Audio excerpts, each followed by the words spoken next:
I'm an RV tech and I went undercover at dealerships to review RVs. In today's review, we're going to be looking at a 2024 East to West brand Entrada 210 NTSC Class C motorhome. So what's going to be the big deal breaker on this RV? Let's dive into the review. First, let's take a look at the water heater. This has a tankless water heater. The pro is you can get endless hot water. The con is if you start and stop the water faucet, because you're trying to conserve water for boondocking, you'll get cold spots in it. If you're plugged in at an RV park and have full hookups, then they can work well enough, but for boondocking, not great. If you want to know more about what's going to be a good appliance for you in your camping style, go check out my free quiz on my website. The roof on this RV is a typical membrane type roof, which is really common with cheaper RVs. I'm now giving this type of roof 8 out of 10 points in my new grading system. If it's installed correctly and you maintain it well, then a rubber roof can last you for a very long time. The big thing to watch for on membrane type roofs is if there's a factory defect of air bubbles underneath the membrane, that can result in the entire roof ripping off of the RV. I've been called out in an emergency call at 9 p.m. once by some people whose roof was actively ripping off, and it ain't a good situation. And this isn't a thing with just lower end manufacturers. Even some of the highest end manufacturers have been known to have bubbles in the roof that need to be replaced, even new, straight off the factory floor. This is something that is covered in my free Don't Buy a Lemon guide, which you can download on my website. And for the air conditioner, we have the standard Coleman Mach. I've had to replace a lot more of them within the 3-year mark compared to brands like Dometic. That's why I give Coleman 7 out of 10 points on my grading scale. For the refrigerator, we have a typical 10 cubic foot 12 volt electric Furrion brand refrigerator, which I don't think terribly high things of. I actually only give 12 volt refrigerators like this 6 out of 10 points because the industry has been plagued with a lot of reliability issues with them. And another thing a lot of people don't consider on 12 volt or electric refrigerators is that they will tax your battery a lot. If you're traveling very long distances, you need to make sure and have an appropriately sized battery bank and preferably a lot of solar to help recharge as you go. And cabinets, don't get your hopes up, folks. This is an East to West. It was actually impossible to see if these cabinet face frames were solid MDF or the slightly better but still kind of crappy lumber core MDF because they didn't even use pocket screws to hold the face frames together. They used a corrugator. If you use pocket screws on MDF, it tends to split the MDF, which is why I suspect these are actually corrugated together MDF sticks.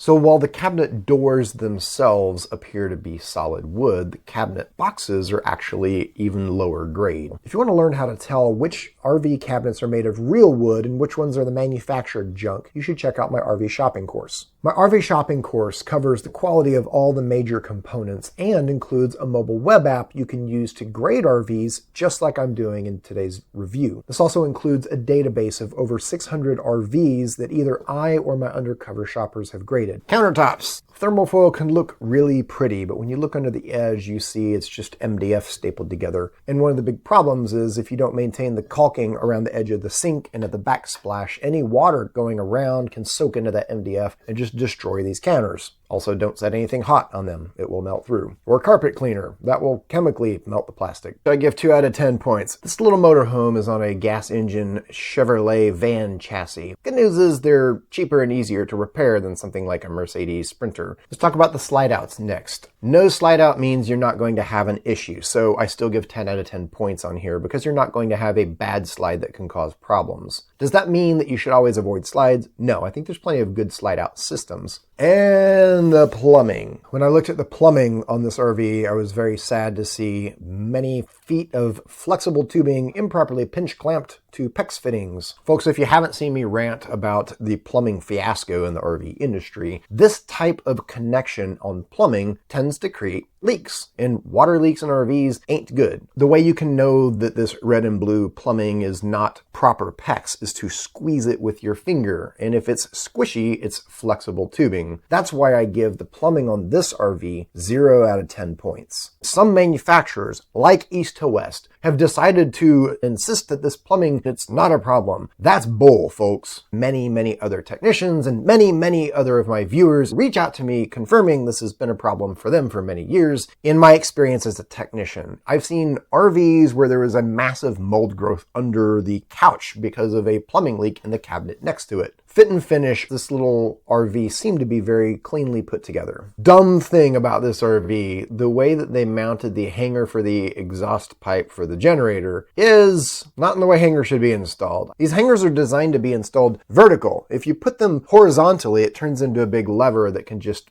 break them. Folks, manufacturing defects like this is why I really recommend getting a third-party inspection. Unfortunately, every RV inspection report that I've reviewed for my consulting clients, I've found errors or omissions in, and not just little ones. This is why I've created an inspection network of inspectors that I have vetted and trust. You can find one of my inspectors at rigorrvinspection.com. So the final cumulative score on this RV was 70 points. C-grade RV. I have to give this RV an F grade due to the bad plumbing. It's overall a very cheap entry-level Class C RV. So if you're okay with just getting a few years of use out of it, go for it. But if you want something that's actually going to last, if you want something that's not going to have plumbing leaks causing damage to your RV, would I buy this RV? I have a hard time saying yes. Click here if you want to watch me go undercover to review more Class C RVs. Or click here for a playlist that explains the plumbing problem in detail.